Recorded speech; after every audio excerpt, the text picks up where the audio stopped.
Hello everybody, my name is Jess, welcome to my channel. So after what was a 2-year break while I was looking after my son, I have decided the time is right to come back and record some videos. So if you are new here, hello and welcome. If you have been around for a while, welcome back. I would really appreciate it if you guys could leave a comment or a like, just something to let me know that you were here and hopefully enjoyed the video. So today's speed build is going to be a crafty art lover's cottage.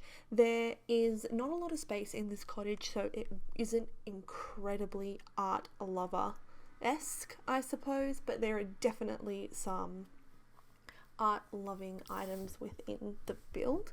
Because it has been so long since I did a build, I had such trouble figuring out where everything was. I felt like I couldn't find a single thing. So much has also changed in The Sims. There's been so many updates.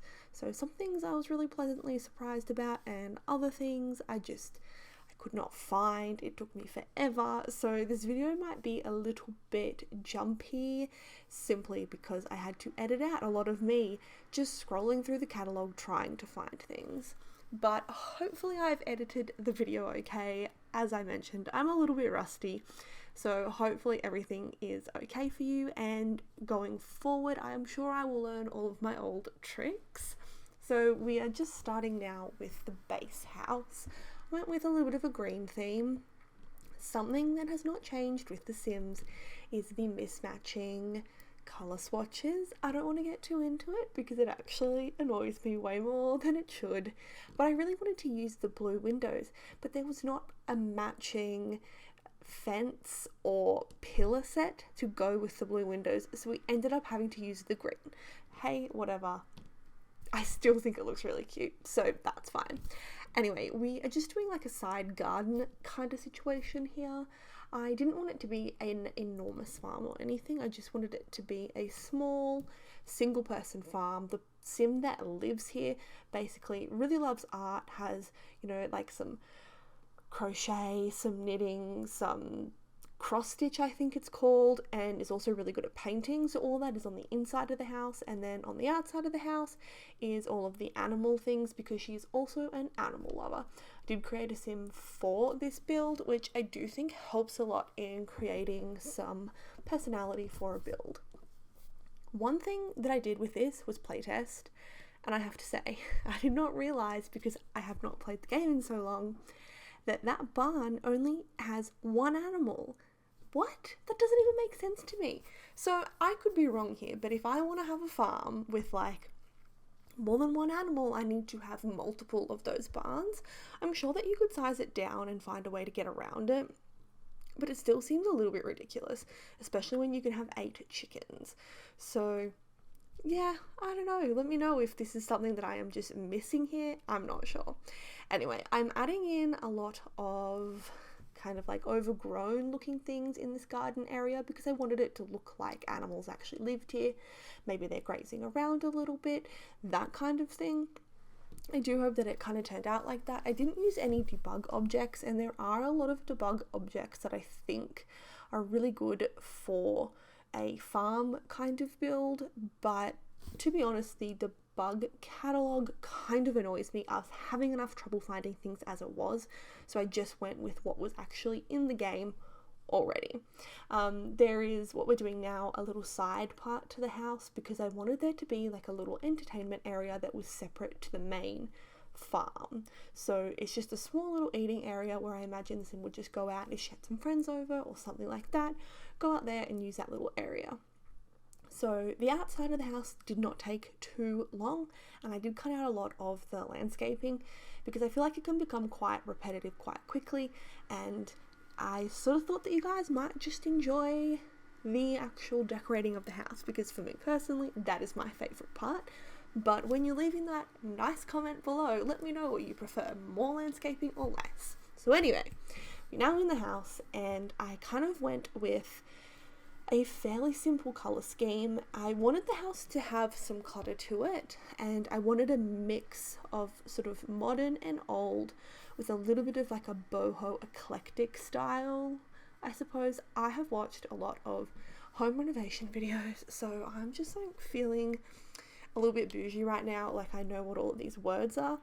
In reality, this is probably nothing like what I actually said, but I was just kind of going for a mixture of things matching and not matching, and a bit of old and new. So I hope that that is how it has come across.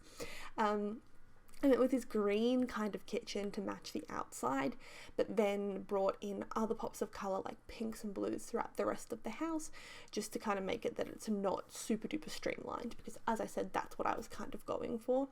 So this little kitchen area, I was actually going to put the living room, lounge room area here, but the fireplace wouldn't fit, and I feel like you need to have a fireplace in your living area, so I had to change a few things around. And the kitchen is a little bit cramped, but I did play test it. I had to move a little bit of the decor items just back a little bit, because for some reason they weren't able to use the stove with the decoration how it was. And aside from that, I had to make a small change in the bathroom, but everything is play tested and playable, which is really, really good. I personally find like building a house that you got to play in is a little bit different to building a house for, you know, like aesthetics. So when it comes to like this house, I actually think it is relatively playable, but there's probably a few changes, like maybe making things not quite as cluttered, that you might want to change if you happen to play in this house. I prefer to actually play in a less cluttered house because I feel like it just ends up being a whole lot better. I'm actually planning on doing a build where it is actually a build where I have gameplay in mind rather than a build where it's like I just want this to look cute and cluttered. So anyway, that is something to look forward to, hopefully. And we are still just kind of going around doing the living area a little bit. I didn't really know what to put in this back corner, and then this is where I decided to put the easel, because as I said, this is a creative sim. So I put the easel there, and again, didn't know what to put behind the easel, and I eventually come across the little cart thing from the, I think it's like the Nifty Knitting pack, which, to be honest, that pack for me, just the furniture and the objects that you got in that is enough to make me want to buy that pack. I think all the objects in there are so cute, and I use quite a few of them in this house. So the little cabinet there will change very shortly into the little thing on wheels. There it is, and I think it just looks really cute, like a little bit modern mixed in with like the older style of the house. And then there is just this little entryway area that I am doing now, and I just kind of put a few little things on the wall, little knickknacks. I put the aprons there, which I thought really suited the space. Then to the left of the door, I wasn't quite sure what to put there, so it did take me a little while to decide on something. And I do put a bin in, like right now. That is like one thing when you forget to put a garbage bin in, or like a trash can. It is always so annoying. And actually, speaking of that, I did not put an outdoor trash can. I am literally just remembering that right now. Before I upload this to the gallery, I will put an outdoor trash can because it just makes it so much easier. So I will definitely be doing that before it is on the gallery. And by the way, by the time this video is being uploaded, it will be on the gallery for you to download. It does use a lot of the packs. I like doing builds that have a lot of the packs. I like doing builds that have just some of the packs. So if you go over to like my origin gallery ID thing, I don't really know what it's called, you will definitely find a whole lot of builds. So we are kind of back into the living area now. As I said, this video does kind of jump around a little bit because I sort of went a little bit back and forth through the house, and it did take me a long time to get everything up on that mantle, so that is why some things were already up there to start off with. I just figured I would save you all the trauma of having to watch me struggle to do this little mantle thing. There is I can't think of what it's called, but it's like an object, and it can basically raise things to the perfect level. It's like some kind of like tool custom content mod thing, and I think I'm gonna have to get it because it's just gonna make things so much easier and make things look so much better.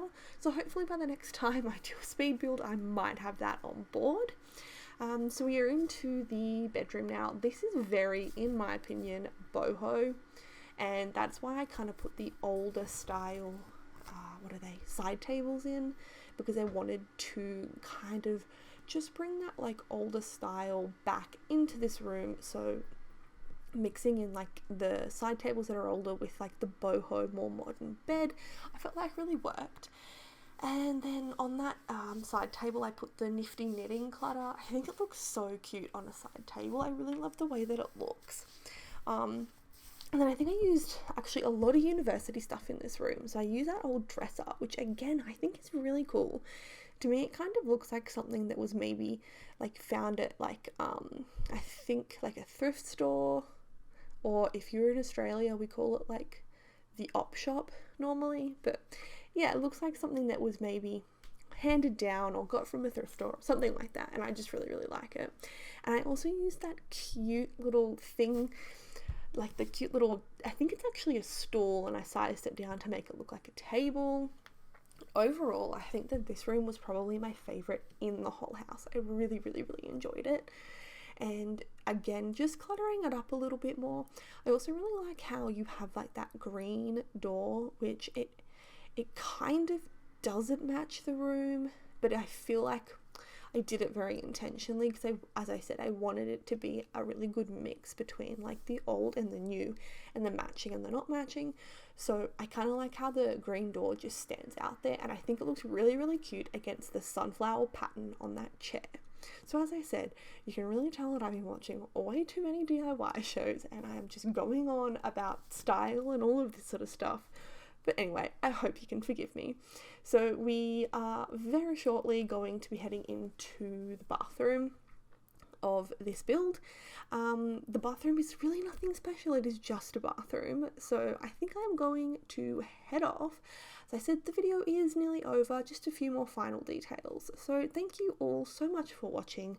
I feel like I've been really awkward this voiceover, but it's my first one back in like literally 2 years. So I'm hoping I might be able to just, relax a little bit for the next one. But yeah, as I said, guys, if you could just leave me a comment, that would mean the world to me. Thank you so much for watching. I really appreciate it. I hope you all have a wonderful day. Bye, everybody.